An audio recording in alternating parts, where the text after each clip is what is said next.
Hey everyone, welcome back. I want to tell you about the stack of unopened envelopes that sat on my kitchen counter for 3 weeks because I was too afraid to look at them. Bills, collection notices, final warnings. Each one a reminder that I was drowning in debt and had no idea how to get out. I'd wake up at 3 a.m. with my chest tight, calculating numbers that didn't add up, wondering how I'd gotten here and if I'd ever be free. This is about the crushing weight of debt and how one verse became the wake-up call that changed everything. If you're suffocating under debt right now, this message is for you. It started small, a credit card for emergencies, a car loan, student loans that felt like just part of life. Then came the wedding, the house, the furniture, the renovations, all financed, all manageable. At least that's what I told myself. Everyone has debt, I'd say. It's normal. But the minimum payments kept growing, and my income didn't.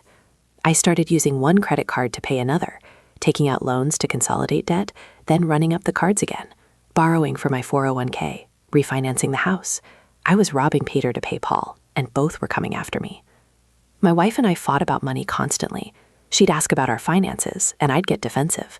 I'm handling it. We're fine. But we weren't fine. I'd hidden the extent of our debt because I was ashamed that I'd failed as a provider, ashamed we were one emergency away from collapse. The stress was killing me. My blood pressure was through the roof. I couldn't sleep, couldn't focus at work. The debt was always there, hovering over every moment. The breaking point came when my car broke down, $1,700 for repairs. I didn't have it, not in savings, not on any credit card. They were all maxed out. I called 6 lenders and got denied by everyone. I had to borrow money from my father-in-law. At 42 years old, I had to ask my wife's father for money to fix my car. The humiliation was unbearable. That night, my wife found the stack of unopened bills. She opened them one by one, and I watched her face go from confusion to shock to devastation. "How much do we owe?" she asked quietly. I couldn't look at her. $83,000, not counting the mortgage. The silence was deafening. "How did you let this happen?" she finally said. "Why didn't you tell me?" Pride, shame, fear, all of it. I felt like I was in prison, I admitted. Every dollar we make is already spent. We're working just to pay interest. I don't know how to fix this. She started crying. "We have 2 kids. What if something happens? We have nothing, less than nothing." She was right. We were one crisis away from losing everything. That weekend, I couldn't go to church. I felt too ashamed to face God. But Sunday afternoon, my pastor called. Someone must have told him we were struggling. He came over that evening, didn't lecture, didn't judge, just listened while I laid out the whole ugly truth. Then he opened his Bible to Proverbs 22:7. The rich rule over the poor, and the borrower is slave to the lender. You use the word prison, he said. Solomon called it slavery. You've given away your freedom. Every lender you owe owns a piece of your future. You're working for them, not for your family. It hit me like a punch to the gut. He was right. I wasn't free. I was enslaved to Visa, MasterCard, the bank. They owned my paycheck before I even saw it. God doesn't want you living like this, my pastor continued. This debt isn't just a financial problem. It's a spiritual problem. You've been trusting in credit instead of trusting in God. I'd never thought about it that way. Every time I swiped that card, I was saying, I can't trust God to provide. My pastor helped us create a plan. Not a magic solution. This was going to be painful and take years, but a real plan to get out of slavery. Cut up the credit cards, sell the second car, downsize the house, take a second job, rice and beans, no restaurants, no vacations. It sounded impossible, but staying enslaved sounded worse. I'm not going to sugarcoat it. The next 2 years were brutal.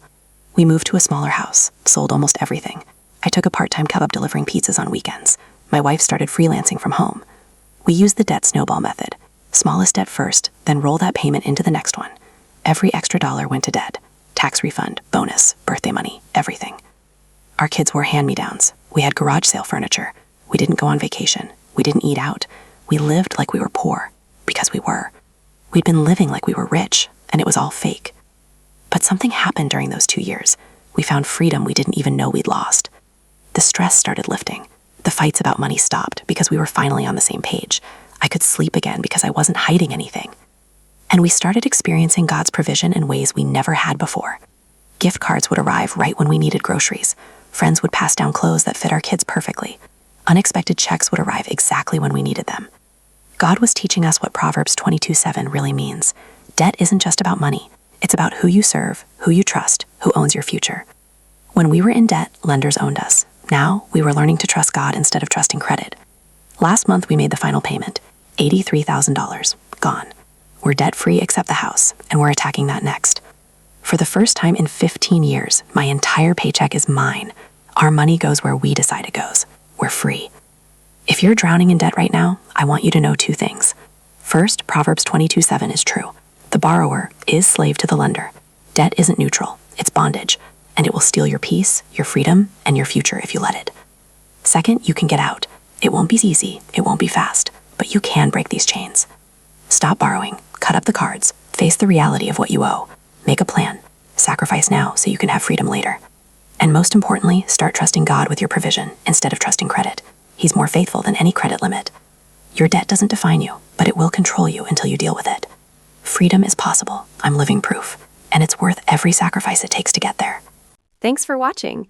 Here are today's reflection questions. What envelopes are you avoiding right now? What financial truth do you need the courage to face today?